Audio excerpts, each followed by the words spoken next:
3 สีนี่ลายได้พี่น้องอันนี้นะโอ้โหดิโอ้โหลายแดดเนาะเอาถึงมันเนาะเอาถึงมันเลยไก่ของเฮาน้องเมย์นี่โอ้เบิ้งนับเบิ้งมีจังหน่วยโอ้นี่ก็มี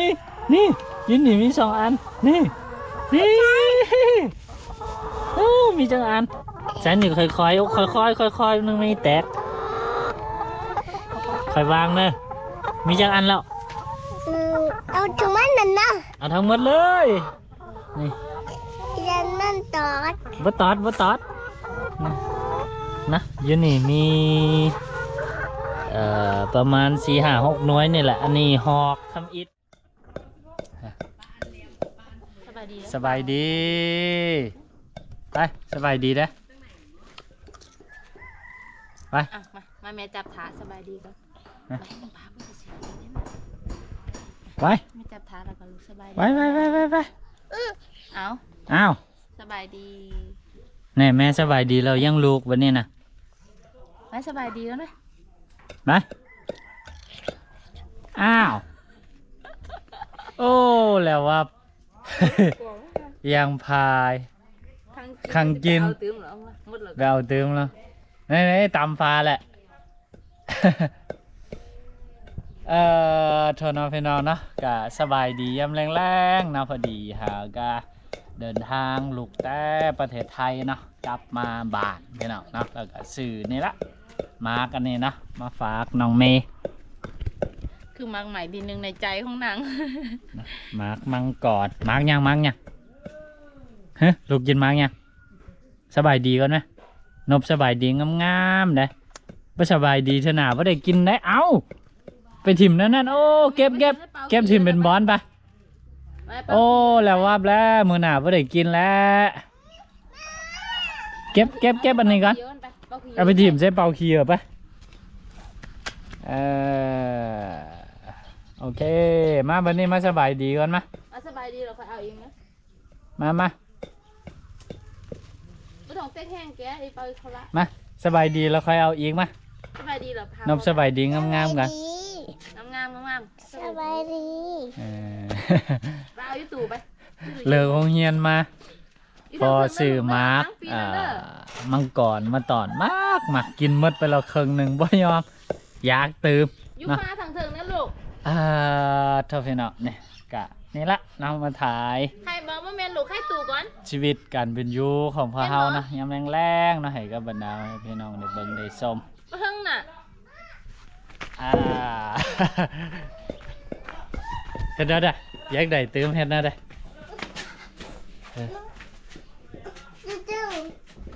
ตึงก็ได้อันนี้นี่ไปคอมเมนต์แล้วบ่ไปนอกนี่นะกะตอนนี้สาวนี้กำลังกะเกี่ยมอาหารให้ไก่นะพี่น้องนะก็คือนี่แหละ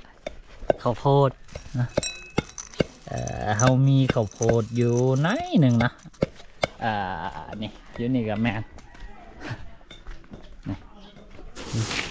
ข้าวโพดพี่น้องนะ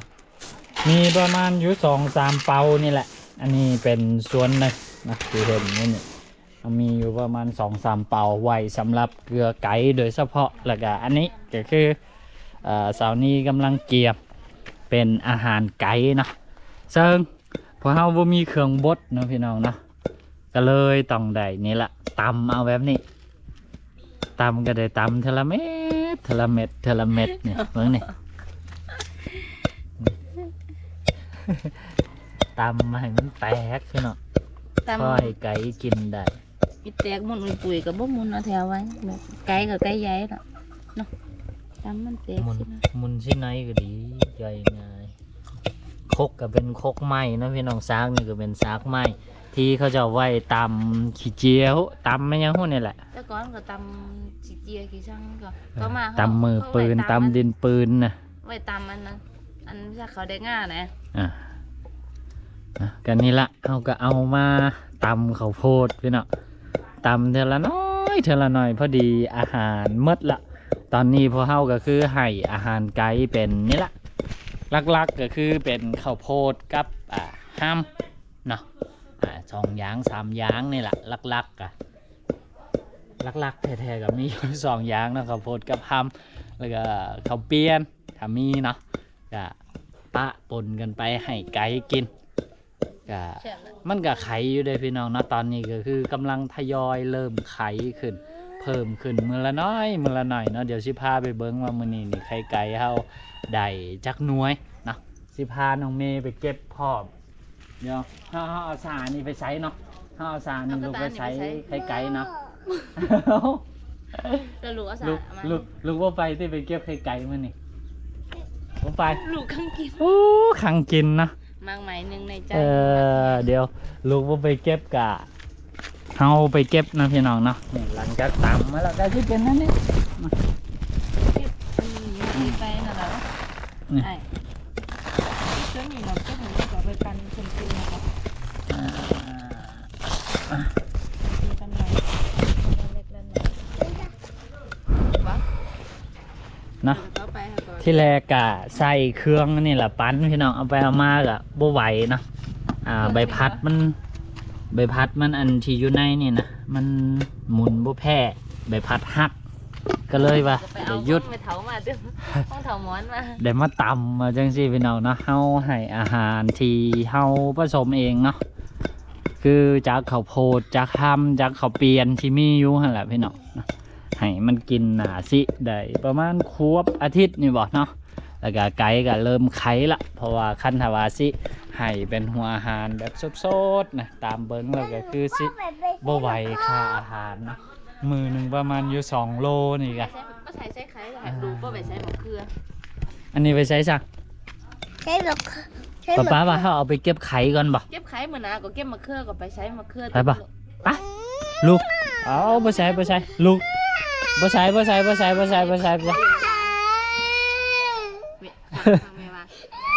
เนี่ยบ่ได้นอนนะกินบ่ใช่หรอกละโอ้เขียดว่า มันนะเขาไปเก็บมะเขือมันนะเก็บมะเขือไปขายโอ้ให้ใช่ป่ะบ่ใช่เราไปใช้มะเขือนะไปใช้มะเขือ ไปให้ลูกใช้มะเขือเก็บมะเขือไปขายไปบ่ายบึ้งอันนี้ออกจากปากมาดิมันก่อน เม็ดนี่ลูกไห่นั่นนี่ออกโทรทัศน์มืดได้นะมื้อหน้าเฮาเอาไว้เอาไปใช้มะเขือเนาะอันนี้เนาะเก็บมะเขือเอ้าเนาะ ลูกไปใช้มะเขือไปใช้มะเขือ บ่ใช่เนาะเม็ดมึงนี่ เนาะเดี๋ยวเฮาไปเก็บไข่ไก่พร้อมๆกันเนาะพี่น้องเนาะแล้วก็ไปเบิ่งนำกันว่าจิได้จักหน่วยเดี๋ยวหาแนวใส่กันสิแตกพุใส่อันนี้สิแตกพุ่นนี่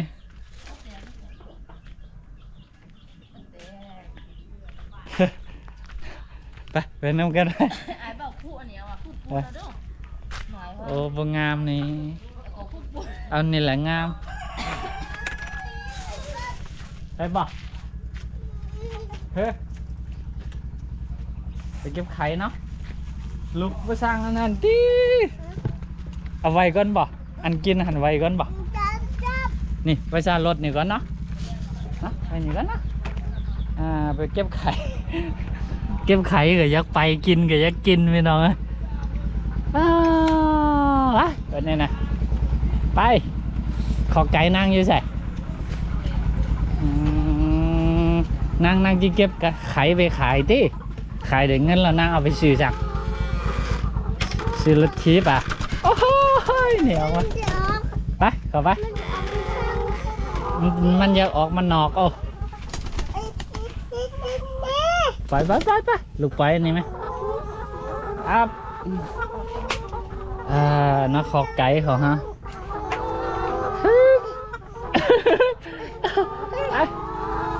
ไปเก็บไข่เนาะนี่ไก่ของเฮา น้องเมย์นี่โอ้เบิ้งนับเบิ้งมีจังหน่วยโอ้นี่ก็มีนี่ยืนนี่มี2 อันนี่โอ้มีจังอันฉันนี่ค่อยนึงไม่แตกค่อยวางเนอะมีจังอันแล้วเอาถุงมันนั่นนะ เอาทั้งหมดเลยนี่ ยันมันตอด บ่ตอดนะยืนนี่มีประมาณ4-5-6 หน่วยนี่แหละอันนี้หอกทำอิฐพี่น้องเอ้ย2 4 6 8 2 4 6 8 9ฮะ บ้าเอาอีกดิ 2เอาหมดเลยหมดแล้วนะหอกนี่หมดละได้อยู่9 หน่วยไปโอ้คอยนี่อยู่หอกนี่ดูบ่มีอ่ะนี่หอกนี่ก็มีดูคอยเนอะมาบ่ปาดติ๋วอ่ะตัวนึงไม่แตกไหนมาบ่ปาดติ๋วมาโอ้ยแตกไข่แตกเลยห้องนี้นี่โอ้โหนี่มีหลายไว้เนาะอุ้ย เอาถุงมันนั่นเนาะ นั่งก็ค่อยโอ้ค่อยวางโอ้ค่อย1 หน่วยนับเบิ้ง หรือเอาถุงมันนั่นเนาะ โดย2 หน่วย อันนี้ได้แล้วอันนี้ โดย อันนี้ละ โดย3 4นี่ลายได้พี่น้องอันนี้นะโอ้โหดิโอ้โหลายแดดเนาะ เอาถุงมันเนาะ เอาถึงหมดเลย ค่อยๆวางเนอะพวกนี้แตกเนอะ 2 ลูก ค่อยๆนี่โอ้ลูกก็เยิ้มใจขนาดเนาะนี่ไข่ของเฮาพี่น้องไก่ของเฮาไข่เลยเด้อป๊าเก็บซอยเนอะ ว่า บ่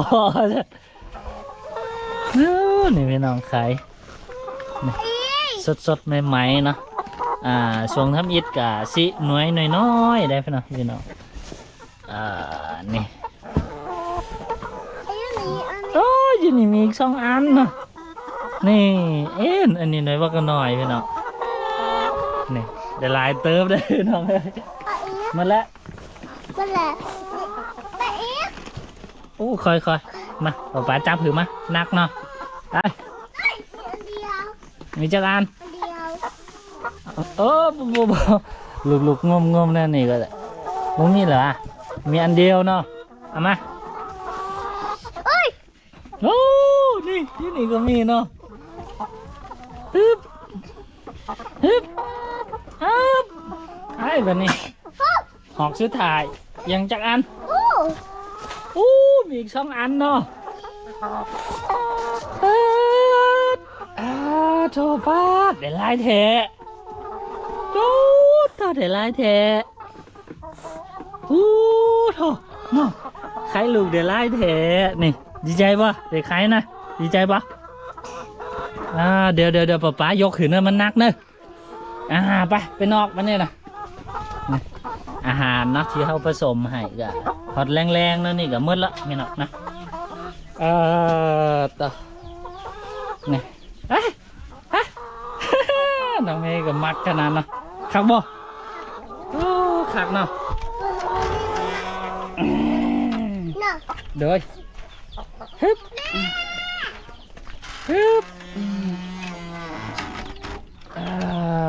เท่าเนาะกะเดี๋ยวเขาสิลองเป็นนับเบิ้งพี่น้องว่าได้จักหน่วยทั้งหมดนะความจริงอันนี้ก็ลายมือแล้วแหละที่มันไขนะโบแมนเฉพาะแต่มือเดียวนะกะลายมือโอ้ไม่แตกถึงแม้นี่นับเบิ้งมีจักหน่วย เบิ้งเท กว่าที่เศร้าเก่า 4 6 8 10 12 14 16 18 20 22 24 26 28 30 32 อ้าว30นี่ 32นี่นับดูเบิ้ง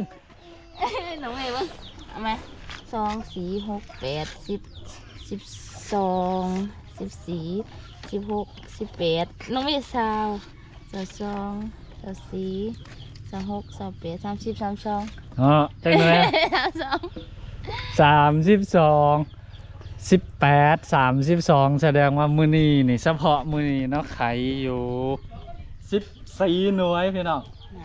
คือเพิ่มขึ้นเท่าละน้อยเท่าละหน่อยเท่าละหน่อยเนาะ น้องเมย์กินจัก คือ หนูกินจักอัน จากมือทมิดที่ไข่หน่วยหนึ่งแล้วก็เพิ่มขึ้นเป็น2หน่วย3หน่วย4หน่วย5หน่วย6หน่วยจนมาเมื่อนี้นำมือล่าสุดจากที่เฮานับมือวานนะแล้วก็มือเช้านี้เอามาซิมเบิงประมาณ6หน่วยแล้วก็เหลืออยู่18เนาะตกมาตอนแรงไปเก็บมาก็คือได้อยู่32หน่วยนะก็คือแสดงว่ามื้อนี้นี่ไก่ของเฮานี่มีอยู่3โตนะไข่ไปอยู่14หน่วยกับไก่สิครบโตแล้วนะมันเริ่มไข่เพิ่มขึ้นเทละเล็กเทละหน่อยเทละเล็กเทละหน่อยเนาะซ้ำนี่กะโอ้โถคักเลยน้องตอนไปเก็บไข่นี่เห็นแล้วก็เป็นตาอ่อนซ้อนนะนี่ก็เนาะอันนี้นี่แมนไข่เนาะที่ได้จากไก่ของเฮาที่นี่ละใส่อาหารแบบพื้นๆนะข้าวโพดที่เฮามีอยู่นะพี่น้องนะมาตำจังสิ หนูเอาใส่เนาะ โดย เอาใส่ แล้วก็เอาไปผสมกับห้ำผสมกับอันอื่นๆอีกประมาณ2-3อย่างนี่แหละเนาะก็ตอนนี้ก็คือรู้สึกว่ามันก็โอเคเริ่มไข่เพิ่มขึ้นทีละเล็กทีละหน่อยเนี่ยนะเมื่อวานคือพอเฮากันนับทุกมือละเมื่อวานมีไข่อยู่11หน่วยมามื้อนี้ไข่เพิ่มขึ้นเป็น14หน่วยมื้ออื่นนี่ก็บ่ฮู้ว่าสิเป็นเท่าใดแต่กะเนาะไข่มันยังบ่ใหญ่ปานใดเทื่อเนาะตามที่เบาดำไปค้นข้อมูลมาก็คือแบบช่วงทำอิฐก็คือปกติของมันก็คือไข่มันสิน้อยๆจังซี่ล่ะนะนี่ก็โอเคอยู่นะพี่น้องนะ เห็นแล้วก็มีความสุขพี่น้องนี่ล่ะสิ่งที่เบาดำมากเวลาเลี้ยงไก่ไข่เนาะก็คือตอนที่ว่าไปเก็บไข่สิล่ะนะลูกเนก็มากนะเห็นไข่ก็เล่งใส่เดี๋ยวมือเราไปเก็บอีกเนาะลุงเนาะไปบ่เป็นบ่ ใส่ เอา หนูคือลูกกิ๊บปัง นี่อีปันสาลีไปให้ตัวไก่กินก็คือเขาบ่มีเครื่องปั่นเนาะก็เลยได้ใส่นี่ละตามเอานะลุงเมย์ก็ว่าสิมาซอยว่าซั่นเนาะก็โอเคพี่น้องนะสำหรับ EP นี้ก็ขอตัวลาไปแล้วเด้อเนาะพบกันใหม่ EP ต่อไปไว้มื้อหน้าเป็นอะไรก็สิมาอัปเดตสู่ฟังอีกคือเก่าคือเดิมนะสบายดีบ๊ายบาย